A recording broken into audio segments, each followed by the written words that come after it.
আসসালামু আলাইকুম এভরিওয়ান। সুখের সংসার গল্পের 4 নম্বর পর্ব। তো চলো বেশি কথা না বলে গল্প শুরু করা যাক। নিলয় রাইসার রুম থেকে বের হয়ে নিজের রুমে আসলো। মেয়েটা এখনো ঘুমাচ্ছে।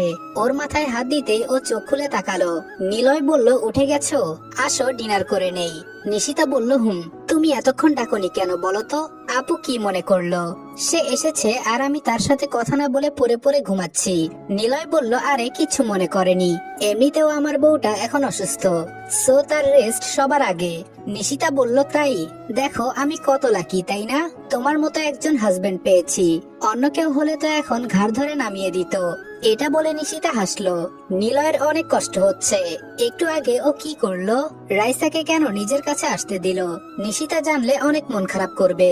ও প্রকাশ না করলেও তো নিলয় বুঝে। ধ্যাত, নিশিতার কষ্ট হবে এমন কাজ নিলয় করলো কেন? এটাই সে ভেবে পাচ্ছে না। নিলয় বলল, আচ্ছা নিশু, যদি কখনো জানতে পারো যে আমার বুকে অন্য কোনো মেয়ের স্থান আছে, তখন কি করবে? নিশিতার হাসি মিলিয়ে গেল। নিলয় কি বলছে হঠাৎ করে এসব? ও উঠে নিলয়কে জড়িয়ে ধরে ওর বুকে মাথা রাখলো। আমি মরে যাব। তুমি এমন করে কেন বলছো? নিলয় বলল, আরে পাগলি, আমি তো মজা করছিলাম, চলো খেয়ে নি। নিশিতা কিছু না বলে ডাইনিং এ চলে আসলো। নিলয়ের এই একটা কথায় ওর মন খারাপ হয়ে গেছে। নিলয় সেটা বুঝেছে। ও যে কেন বলতে গেল এই কথা কে জানে। একে একে নীলাশা রাইসা সবাই ডিনার করতে চলে এলো। কেউ কথা বলছে না, সবাই নীরবে খাচ্ছে। নিশিতা শুধু ভয় পাচ্ছে নীলাশা রাইসাকে উল্টাপাল্টা কিছু না বলে ফেলে রাগের বশে। সে একদিন হলো এ বাড়িতে এসেছে, এখন ওই ঝামেলা হলে সমস্যা হবে। মনতা ভেঙে নীলাশাই শুরু করলো, তোমার নাম রাইসা তাই না? রাইসা বলল, জি আপু। নীলাশা বলল, পড়াশোনা শেষ? রাইসা বলল, হ্যাঁ, এই বছর ওই মাস্টার্স কমপ্লিট করলাম। নীলাশা বলল, তো এখন কি জব খুঁজছো? ডোন্ট মাইন্ড, তোমার ব্যাপারে নিশিতার কাছ থেকে আমি সব শুনেছি। রাইসা বলল, জি আপু। সে মনে মনে একগাদা গালি দিচ্ছে নীলাশাকে। সে কেন নীলাশার এত প্রশ্নের জবাব দিতে যাবে? ফালতু। মেয়েটা তাকে হ্যারেস করার চেষ্টা করছে, কিন্তু রাইসাও কম যায় না। নীলাশা বলল, তোমার ফ্যামিলি কোথায় থাকে রাইসা? রাইসা বিষম খেলো। এখন কি বলবে সে? নিলয়কে না হয় কোনোভাবে বুঝিয়েছিল, কিন্তু ওর বোনকে আরো চালাক মনে হচ্ছে। বোকা বানানো অত সহজ নয়। রাইসা বলল, আমার কেউ নেই, ছোটবেলা থেকে অনাথ আশ্রমে মানুষ হয়েছি, ওখানেই পড়াশোনা করেছি। ওখান থেকেই অয়নের সাথে দেখা এবং বিয়ে। আর তারপর নেকা কান্নার নাটক করলো রাইসা। নীলাশা বলল, okay stop stop, I am sorry, আমার এখন তোমাকে এসব জিজ্ঞেস করা উচিত হয়নি। রাইসা বলল, না ঠিক আছে আপু, তাই তো একটা চাকরির খোঁজে এখানে পড়ে আছি, আমার তো আর কোথাও যাওয়ার জায়গা নেই। রাইসা কান্না থামিয়ে দিল। নিশিতা আর নিলয় চুপচাপ নীলাশা আর রাইসার কথা শুনলো। তাহলে রাইসা অনাথ আশ্রমে মানুষ? কই, কখনো এই কথা তাকে বলতে শোনেনি নিশিতা। নিলয়ের যেন রাইসার প্রতি মায়া আরো বেড়ে গেল। ইস, মেয়েটা ছোটবেলা থেকেই অনেক কষ্ট পাচ্ছে। ফ্যামিলির ভালোবাসা তো পায়নি, স্বামীর ভালোবাসাও পেল না, এখন আরো বাচ্চা পেটে। না, নিলয়ের কিছু একটা তো করতেই হবে। সবাই ডিনার শেষ করে যার যার রুমে চলে গেল। নিশিতা আর ফুলি মিলে সব গুছিয়ে নিল। সকালে নিলয় অফিসে চলে গেলে নীলাশা নিশিতার রুমে আসলো। নিশিতা তখন ঘর গোছাচ্ছিল। নিশিতা বলল, আসুন আপু, ভেতরে বসুন। নীলাশা বলল, না ঠিক আছে। আর তুমি এত কাজ করছো কেন? বলবো ভাইকে? নিশিতা বলল, না আপু, সমস্যা নেই। ঈশা কি করছে? নীলাশা বলল, ও তো ঘুমাচ্ছে, একদম বাবার মতো স্বভাব পেয়েছে। নিশিতা হাসলো। ওর বাচ্চাটাও যেন একদম নিলয়ের মতন হয়। নীলাশা বলল, শোনো, যেটা বলতে এসেছি, কালকে তো রাইসার কাছ থেকে সবই শুনলাম। নিশিতা বলল, নীলাশা বলল, আমার কেন জানি সবকিছু বিশ্বাস হয়নি। একটা মেয়ে এভাবে নিজের স্বামীর বন্ধুর বাড়িতে পড়ে থাকতে পারে? নিশিতা বলল, আসলে আপু, উনিও প্রেগনেন্ট। নীলাশা বলল, তাই নাকি? তো সে কি সারা জীবন এখানেই থাকবে নাকি? কিছু তো একটা করতে হবে, ওর জন্য না হোক বাচ্চাটার জন্য তো অবশ্যই। নিশিতা বলল, আপু, এই ব্যাপারে আমি কিছুই জানি না। নীলাশা বলল, তাই বললে কি হবে? শোনো, আজকালকার মানুষের উপর কোনো বিশ্বাস নেই, কে কার বেশে ক্ষতি করে দিয়ে যাবে বলা যায় না, তুমি একটু সাবধানে থেকো। নিশিতা বলল, আচ্ছা আপু। নীলাশা চলে গেল। নিশিতা নীলাশার কথা নিয়ে ভাবতে বসলো। সে খুব একটা ভুল বলেনি। না, আজই নিলয়ের সাথে এই নিয়ে আলোচনা করতে হবে। রাইসা নিশিতাকে ফাঁসানোর একটা বুদ্ধি পেয়েছে, কিন্তু এটা কাজে লাগবে কি করে? নিশিতা তো বাহিরের ছেলেদের সাথে মেশেই না, তার আগে রাকিবকে সরাতে হবে। উফ, কত বাধা। আজকে খুব ফুরফুরে মেজাজে রয়েছে রাইসা। শাওয়ার নিয়ে এসে গুনগুন করে গান গাইছে আর চুল মুছছে। এই আনন্দের সময়টাতে রাকিবের কল আসা লাগলো। অসহ্য ছেলে একটা। রাইসা একরাশ বিরক্তি নিয়ে ফোনটা ধরলো। হ্যালো। ওপাশ থেকে রাকিব বলল, হ্যালো বেবি, আমার সাথে আজকে একটু দেখা করতে পারবে? রাইসা বলল, কেন? রাকিব বলল, একটু দরকার ছিল। না করো না প্লিজ। রাইসার মন চাচ্ছে না, কিন্তু ছেলেটা এত করে রিকোয়েস্ট করছে যে না মেনে উপায় নেই। আচ্ছা কখন আসবো আর কোথায়? রাকিব বলল, এই তো এখনই, ফুডভিলা রেস্টুরেন্টে। রাইসা বলল, আচ্ছা আমি আসছি। এই বিকেলের দিকে হঠাৎ করে রাকিবের কি মনে হয়েছে বুঝতে পারলো না রাইসা। যাই হোক, সেটা গেলে বোঝা যাবে। নিশিতা মায়ের একটা শাড়ি বের করে সামনে নিয়ে বসে আছে। আজকে মায়ের কথা বড্ড মনে পড়ছে তার। মা মারা গেছে তখন যখন নিশিতার 5 বছর বয়স ছিল। তারপর বাবা আর বিয়ে করেননি, একা হাতে নিশিতাকে মানুষ করেছেন। তাদের পরিবারে শুধু নিশিতার দাদা দাদি আর বাবা। দাদি বারবার করে তার বাবাকে বিয়ে করতে বলেছিলেন, কিন্তু নিশিতার কথা ভেবে বাবা আর দ্বিতীয় বিয়ে করেননি। মায়ের শাড়িটা হাতে নিয়ে চোখের পানি ফেললো নিশিতা। এই সময় একটা মেয়ের সবচেয়ে বেশি দরকার হয় তার মাকে, কিন্তু নিশিতার তো আর সেই কপাল নেই। ইস, যদি সে তার মাকে বলতে পারতো যে মা, আমি মা হব। নিশিতা শাড়িটা আলমারির মধ্যে রেখে নীলাশার রুমে চলে গেল গল্প করার জন্য। রাইসার সামনে বসে আছে রাকিব। চোখ আর মুখের অবস্থা দেখে অনেক চিন্তিত মনে হচ্ছে। রাইসা ওর মুখের দিকে তাকিয়ে আছে। কি হলো, কি বলবে বলো? রাকিব বলল, আমি অনেক ভেবেচিন্তে একটা ডিসিশন নিয়েছি রাইসা। এবার রাইসাও ঘাবড়িয়ে গেল, কারণ খুব সিরিয়াস কথা ছাড়া তাকে রাইসা বলে ডাকে না রাকিব। কি বলতে চাচ্ছে ও? রাইসা বলল, বলো। রাকিব রাইসার 2 হাত নিজের হাতের মধ্যে নিয়ে বলল, চলো না আমরা দূরে কোথাও চলে যাই। রাইসা বলল, মানে কি বলছো তুমি এসব? রাকিব বলল, আমি সজ্ঞানেই বলছি রাইসা, চলো আমরা বাহিরের দেশে চলে যাই, যেখানে শুধু তুমি আর আমি থাকবো, কেউ কোনো কথা শোনাতে পারবে না। রাইসা বলল, না রাকিব, সেটা সম্ভব না। রাকিব বলল, কেন সম্ভব না? তুমি কি আমাকে ভালোবাসো না? আর তুমি কোথায় থাকছো তাও তো আমি জানি না। রাইসা বলল, আমি বান্ধবীর বাসায় থাকছি, আর আমি সেটা বলিনি, কিন্তু এখন বিদেশে যাওয়া সম্ভব নয়। রাকিব বলল, কেন সম্ভব না? সেটাই তো জানতে চাচ্ছি আমি। রাইসা কি করে রাকিবকে বোঝাবে ভেবে পাচ্ছে না। এই ছেলে যে আঠার মতো লেগে আছে, আর আজকে তো লিমিট ক্রসই করে ফেলেছে। রাইসা শুধু ওকে নিয়ে টাইম পাস করেছে, এটা কি ও বোঝে না? রাইসা আর কোনো উপায় পেল না, এখন এই মিথ্যাটাকেই কাজে লাগাতে হবে। রাইসা বলল, রাকিব আমি প্রেগনেন্ট। রাকিব বলল, হোয়াট? রাইসা বলল, হ্যাঁ, অয়নের বাচ্চার মা হতে চলেছি আমি। রাকিব বলল, কিন্তু এটা কিভাবে সম্ভব? তুমি শুধু আমার রাইসা। কান্না করছে রাকিব। রাইসাকেও পাগলের মতো ভালোবাসে, যার জন্য এতগুলো খারাপ কাজ করেছে ও। সে আজকে কি বলছে এসব? রাইসা বলল, আর আমি আমার বাচ্চাটাকে নিয়েই থাকতে চাই। রাকিব বলল, আচ্ছা জান, শোনো, তোমার বাচ্চাকে আমি আমার পরিচয়ে বড় করব, কিন্তু তোমাকে ছাড়া আমি মরে যাব, প্লিজ আমাকে ছেড়ে যেও না। রাইসা বলল, না, বললাম তো আমি আমার বাচ্চাকে নিয়ে থাকতে চাই, আর কখনো আমাকে ডিস্টার্ব করবে না। ধমকের সুরে বলে হনহন করে রেস্টুরেন্ট থেকে বের হয়ে গেল রাইসা। রাকিব পাগলের মতো কান্না করছে, সবাই ওর দিকে তাকিয়ে আছে, কিন্তু সেদিকে কোনো খেয়াল নেই ওর। রাইসা ওর ভেতরটা দুমড়ে মুচড়ে দিয়েছে, যাকে পাওয়ার জন্য ও ওর জানের চাচাতো ভাই অয়নকে পর্যন্ত ফাঁসিয়েছে। সেই রাইসা আজকে এমনটা কি করে করতে পারলো? না, অনেক বড় ভুল করেছে সে।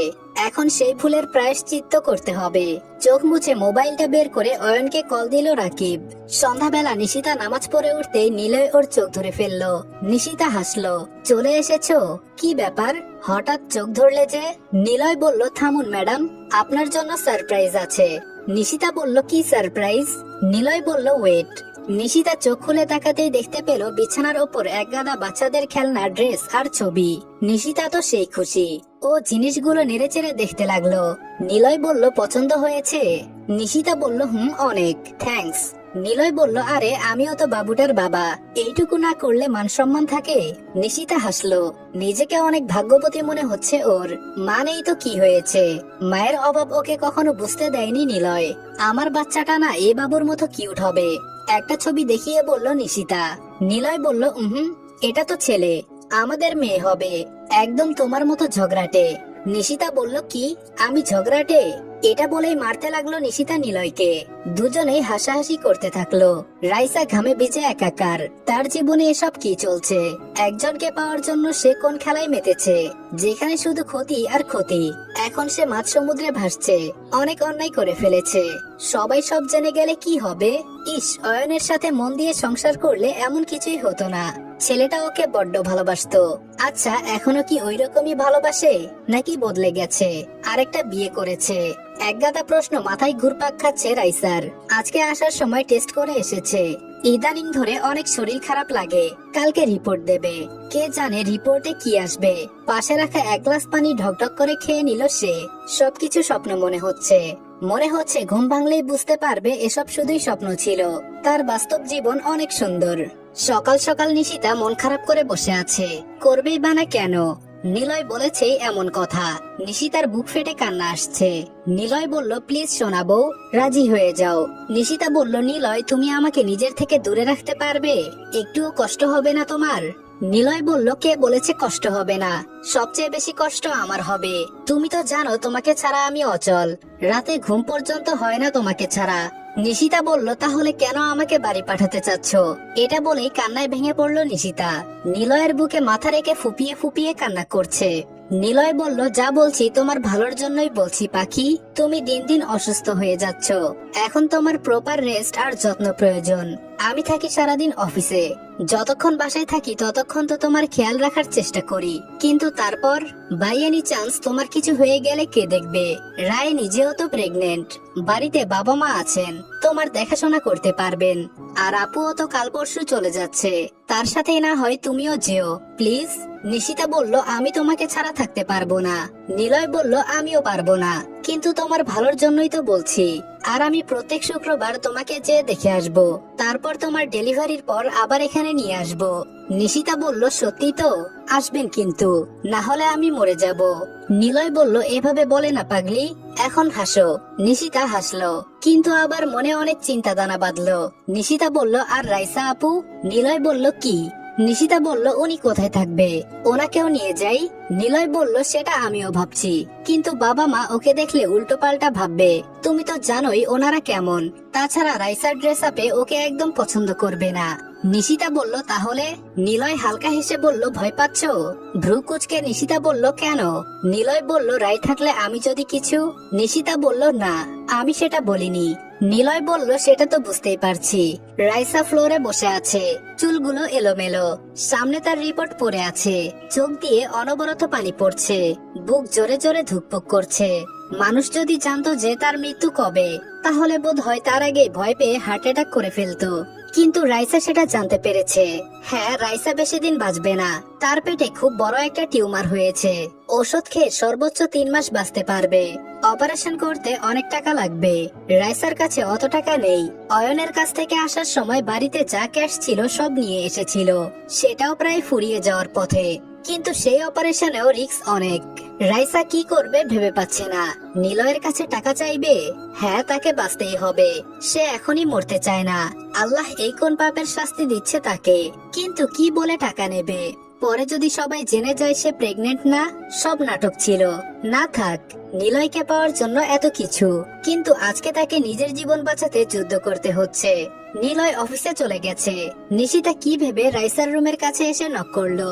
রাইসা তাড়াতাড়ি রিপোর্টটা আলমারিতে রেখে নিজে ঠিক হয়ে দরজা খুললো। রাইসা বলল, তুমি? নিশিতা বলল, হ্যাঁ আপু, একটু কথা ছিল। রাইসা বলল, ও ভেতরে আসো। নিশিতা বিছানায় বসলো। রাইসাকে দেখে কেমন যেন লাগছে। আপু, কিছু হয়েছে? রাইসা বলল, না তো, তুমি কি বলবে বলো। নিশিতা বলল, বলছিলাম যে আমি প্রেগন্যান্সির মাসগুলো বাড়িতে শ্বশুর শাশুড়ির সাথে থাকবো। রাইসা বলল, হুম তো। নিশিতা বলল, তাই বলছিলাম তুমি কি আমার সাথে যাবে? না মানে এখানে একা একা থাকা, তার উপর তুমিও তো প্রেগনেন্ট। রাইসার মনে বাতি জ্বলে উঠলো। এটাই তো সে চেয়েছিল। যদি নাও বাঁচে তবুও নিলয়ের সাথে তো একান্তে কিছু সময় কাটাতে পারবে। না, সে কোথাও যাবে না, কিন্তু কিছু একটা তো বলতে হবে। রাইসা বলল, আসলে নিশিতা, আমি তোমার সাথে যেতে পারবো না। সরি বোন। নিশিতা বলল, কেন? রাইসা বলল, আজকে ডক্টরের কাছে গিয়েছিলাম। ডক্টর আমাকে প্রথম 3 মাস একদম ভারী কাজ বা জার্নি করতে নিষেধ করেছেন। আমার প্রেগন্যান্সিতে নাকি কমপ্লিকেশনস আছে। নিশিতার মন খারাপ হয়ে গেল। একটা মেয়েকে কি করে ওর স্বামীর কাছে রেখে ও বাড়ি যাবে? ধ্যাত, তাহলে ও যাবে না। রাইসা বলল, তাও আমি যেতাম, কিন্তু একটা জবের অ্যাপ্লাই করেছিলাম, ওরা আমাকে ছাড়ছেই না। ইন্টারভিউ দিতে গিয়ে আমাকে অনেক পছন্দ করেছে, কিন্তু আমি তো আর এই অবস্থায় জব করতে পারবো না, ওদেরও দেখতে হবে, অনেক ঝামেলা। তুমি চিন্তা করো না, তুমি যাও, আমি আর 1 মাস পরে তোমাদের বাড়িতে চলে আসব। নিশিতা এবার একটু খুশি হলো, যাক 1 মাসই তো, কোনো সমস্যা নেই, তাছাড়া কাজের লোক তো আছেই। সন্ধ্যায় নিলয়কে নিশিতা সব খুলে বলল, নিলয়ও তাতে রাজি। এখন রাইসার প্রেগন্যান্সি নিয়ে তো কোনো রিস্ক নেওয়া যাবে না, পরের আমানত বলে কথা। তারপর না হয় 1 মাস পর নিলয় নিজে গিয়ে তাকে রেখে আসবে বাড়িতে। দেখতে দেখতে নীলাশাদের যাওয়ার দিন চলে আসলো।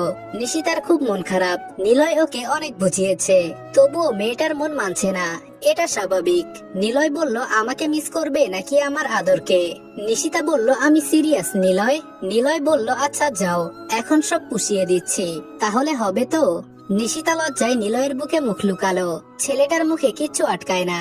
তারপরে ইতিহাস। নিলয় নীলাশা আর নিশিতাকে বাসে উঠিয়ে দিয়ে আসলো।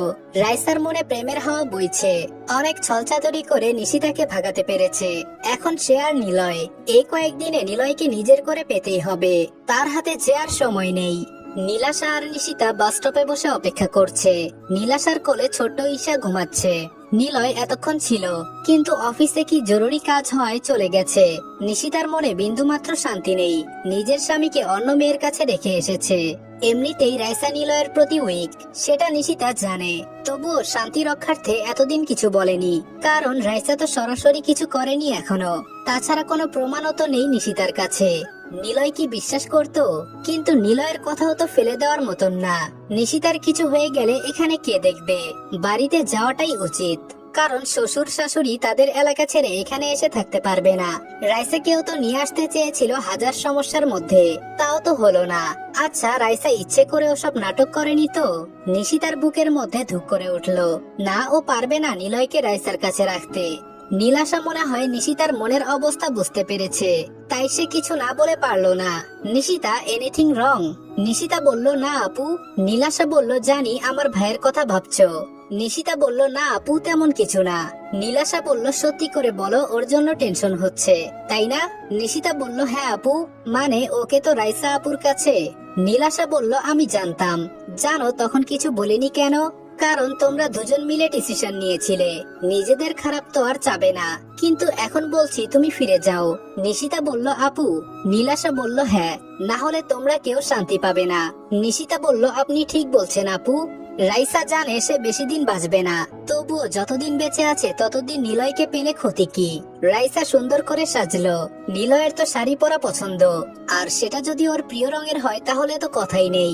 আজকে সে নিলয়কে মনের কথা বলে দেবে। নিলয় মানলো কি মানলো না তাতে কিছু যায় আসে না তার, কিন্তু নিলয় তো বোধ হয় এখন অফিসে। ওকে ফোন দিল রাইসা, নিলয় তুমি একটু আসতে পারবে এখন?